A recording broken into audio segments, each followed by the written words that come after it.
படத்தோட ரிவ்யூ தாங்க பார்க்க போறோம். ஏற்கனவே பராசக்தி, வாமாத்தியான்னு 2 படம் பார்த்தோம். அதுல பராசக்தி நல்ல ஒரு சாட்டிஸ்ஃபைடா, சுதாகரோட படங்கள் அப்படின்னா யூஸ்வலா எப்படி இருக்குமோ அதே மாதிரியே இந்த படம் பிரசன்ட் பண்ணியிருந்தாங்க.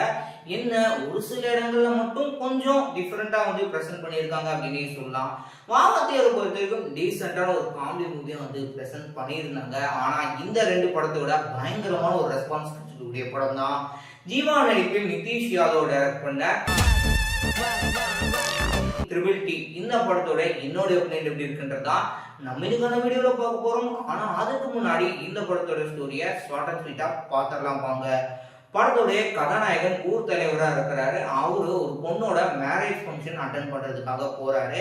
அப்படி போயிட்டு இருக்கும்போது நம்மளோட தலைமையில கல்யாணம் எப்படியாவது நடந்துடணும், அதுக்கப்புறம் நம்மளுக்கு ஓட்டு போடுவாங்க அப்படின்ற நம்பிக்கையோட போன இவரு அந்த இரவு எதிர்பாராத ஒரு சம்பவம் நடக்க, இதன் தொடர்ந்து அடுத்தது என்ன மாதிரியான சம்பவங்கள்லாம் நடந்து மறுநாள் கல்யாணம் நடக்குதா நடக்கலையா அப்படின்றதான் இந்த படத்துடைய என்டையர் ஸ்டோரி. அதான் கல்யாணம் மாப்பிள்ளைய மனமேடையில ஏத்துற வரைக்கும் எல்லாம் என் பொறுப்பு தான்.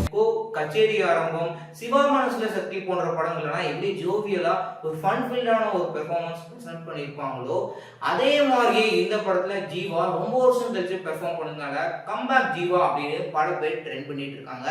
அப்படி என்னப்பா அந்த படத்துல இருக்கு அப்படின்னு எடுத்துட்டீங்கன்னா, படத்துடைய ஃபர்ஸ்ட் ஆஃப் கேரக்டரை இன்ட்ரடியூஸ் பண்ணது ஒரு பக்கம், இன்னொரு பக்கம் அந்த ஃபர்ஸ்ட் ஆஃப்லயே ஒரு சில ஆங்கிள்ஸ் ஆகட்டும் அண்ட் கன்சியூம் பண்றக்கூடிய அந்த ஸ்கிரீன் பிளேவும் டிஃப்ரெண்டான மெத்தட்ல வந்து பிரசன்ட் பண்ணியிருந்தாங்க. ஏன்னாதான் இந்த மாதிரியான மெத்தட்ல மலையாளத்தை பார்த்துனாலும் கூட தமிழ் ஆடியன்ஸ்க்கு வித்தியாசமா இருக்குதுல்ல, அதனாலதான் பல பேர் நல்ல ஒரு ரெஸ்பான்ஸ் கிடைச்சிருக்கு அப்படின்னே சொல்லலாம். இன்ட்ரோலுக்கு முன்னாடி வரக்கூடிய அந்த ஒரு எஸ்டாப்ளிஷ்மெண்ட் ஷாட், ஆக்சுவலா எஸ்டாப்ளிஷ் அப்படின்னு சொல்லணும்னா கேரக்டர் தான் எஸ்டாப்ளிஷ் பண்ணியிருக்காங்க. யாரு? தம்பி ராமையான், இளவரசு.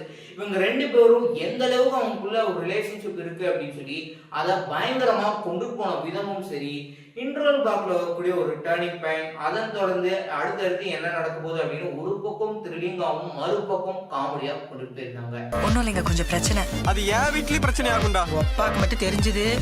ஜீவாவோட படம் அப்படின்னா பொதுவா ஹீரோ ஒரு இன்ட்ரோ சாங் இருக்கும், ஹீரோயினை பார்த்ததுக்கு அப்புறம் ஒரு காதல் பாடல்கள் வரும், அவங்களுக்கான ஒரு டேட் இருக்கும், லவ் சீன்ஸ் அப்படின்னு சொல்லி கொடுத்துருப்பாங்க. ஆனா இந்த படத்துல ஜீவா அப்படின்ற ஒரு ஹீரோ கேரக்டர் ஒரு பக்கம் இருக்கு, இன்னொரு பக்கம் கதாநாயகியோட கேரக்டர் ஒரு பக்கம் இருக்கு அப்படின்னு சொல்லிட்டு அவங்க 2 பேருக்கும் ஜோடி அப்படின்ற மாதிரிலாம் கிடையாது. But family marriage function attend பண்ண வராரு அப்படின்ற ஒரு ஆஸ்பெக்ட்ல ரிலேஷன்ஷிப் இருக்கு அப்படின்னே சொல்லலாம்.